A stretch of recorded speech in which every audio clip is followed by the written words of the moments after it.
Travis Parker. Yeah. Hey. Woo. Keep that thing on me. You know what I'm saying? Gotta keep that thing close. You never know. I feel like you and I watch a lot of the same TV shows. Probably. Yeah. You kept dropping references. I was like, yeah, I know that one. I know that one too. I appreciate that. Where do I begin? I was talking about Sisyphus recently.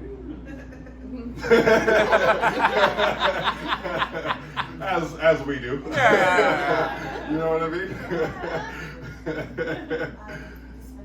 And the story of Sisyphus, as I've come to learn, is that Sisyphus desired to escape death, which I resonate with at the core. Still terrified. And so he tricked the gods, and when they caught him, to punish him, they forced him to push a boulder up a mountain for all eternity. That was his punishment. He just has to he'll get this boulder to the top, and then it'll just come back down, and he has to do it all over again forever. And the person I was talking to said something that I'd never heard before. He said, one must envision Sisyphus happy. I never thought about that. I never thought about a happy Sisyphus. Because one, that makes him the GOAT. Because he got eternal life. The thing that he desired, the escape from death, he nailed it. And when I imagine pushing a boulder being Sisyphus's favorite thing, oh, it's so delicious. Because then the image is way better. Now it's Sisyphus.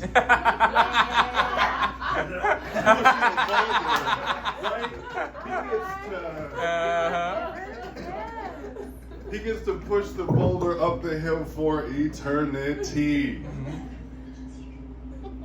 That just sounds so tight. Being that happy for so long.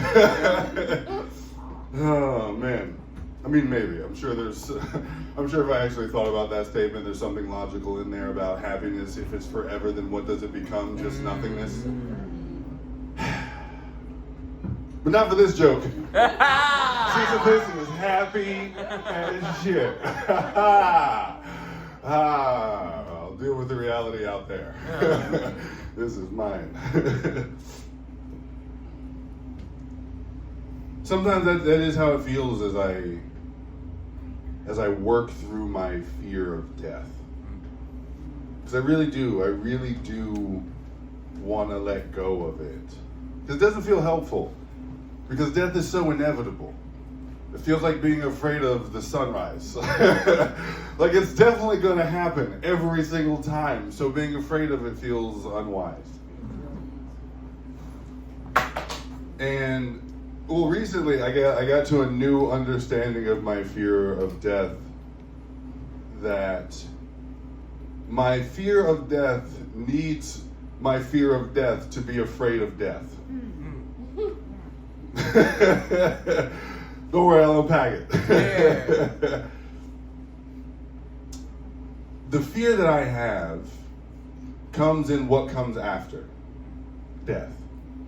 Because I have this belief that there's always something.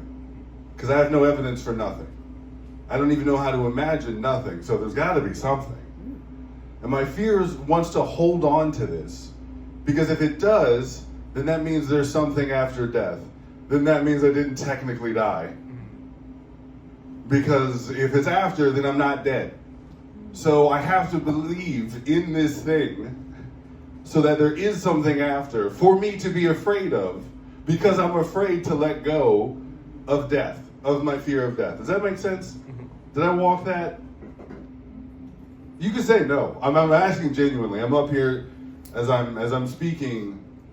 I don't hear what you guys hear because I'm in here. Right. So I hear everything. You guys only hear this part. And I'm not always sure what that sounds like. So when I ask these questions, I genuinely would like an answer if you have one. If you felt confused or whatever it may be, please tell me because it will help. I'm trying to learn. Trying to learn how to talk. One of the things that I understand about myself now is that I have been misunderstood my whole life. And part of the reason was because I didn't understand myself. And the other part is I did not have the language to explain myself accurately. There's a lot of words out there that don't really mean much, that leave a lot to the imagination. And I used them aggressively because they were easy to reach.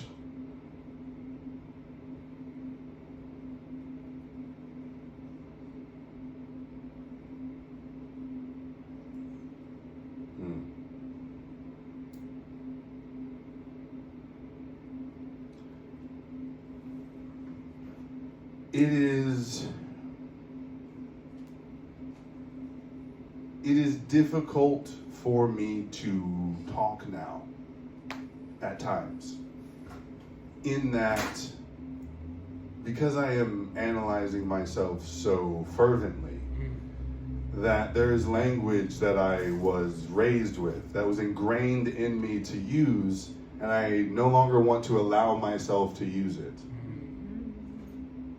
So then there are times where I just get stuck, like right there, where I find myself looking for what is the language that will actually speak to what it is I am experiencing. And oftentimes that's super varied and nuanced. I'd say all the time.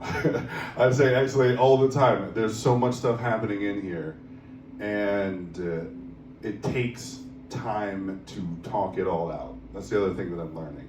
How much time understanding takes. This happened last week. Didn't expect to go where I'm about to go right now, people.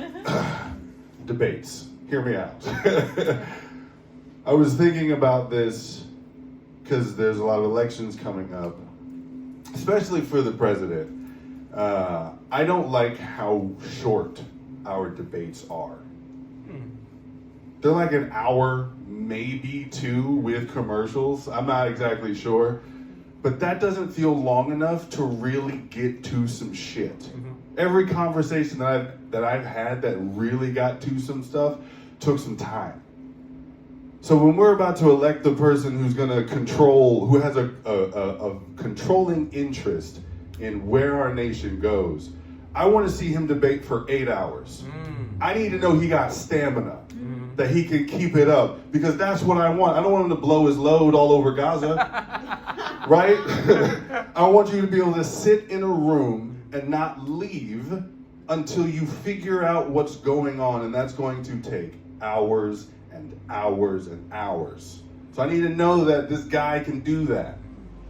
Whoever it is that I'm going to vote for, I need to be able to see that they have it in them. Even if I don't watch it in one sitting, that's why we got YouTube and shit. Yeah. We got the nerds who can scrub through it piece by piece. So he said this here. Then at hour 9, he said this, right?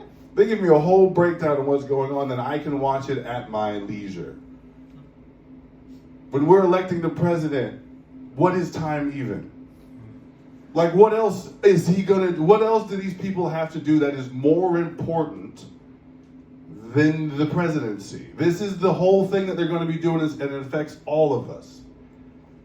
And you can't carve out some extra time to talk? I don't like it.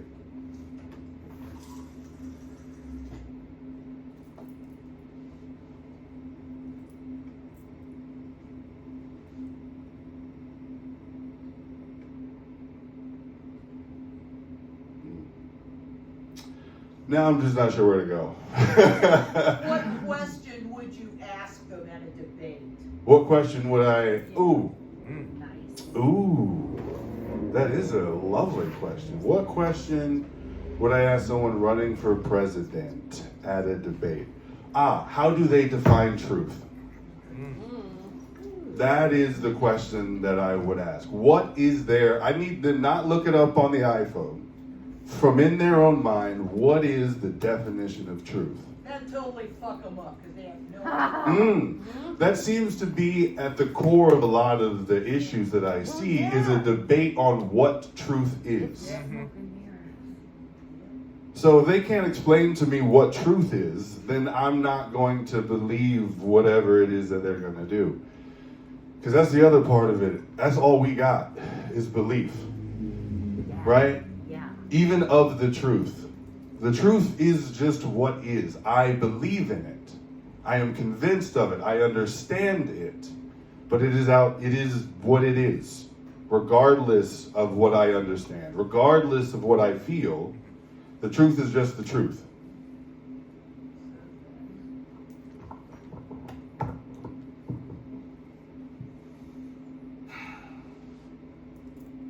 I don't talk much about politics up here. I realize that now, as I'm kind of getting. Yeah, I don't speak.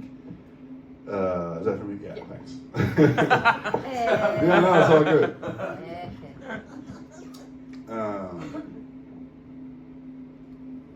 Because I'm also fairly politically illiterate. I'm not sure entirely how the system works, and I feel intimidated by it.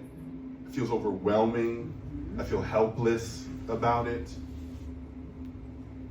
And yet I understand that it is made of me.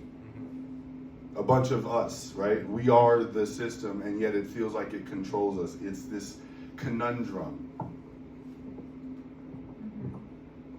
Well, I'll do some thinking about it. We'll talk about it later. Thank you, guys. Give it up for your host. Thanks for listening. Really.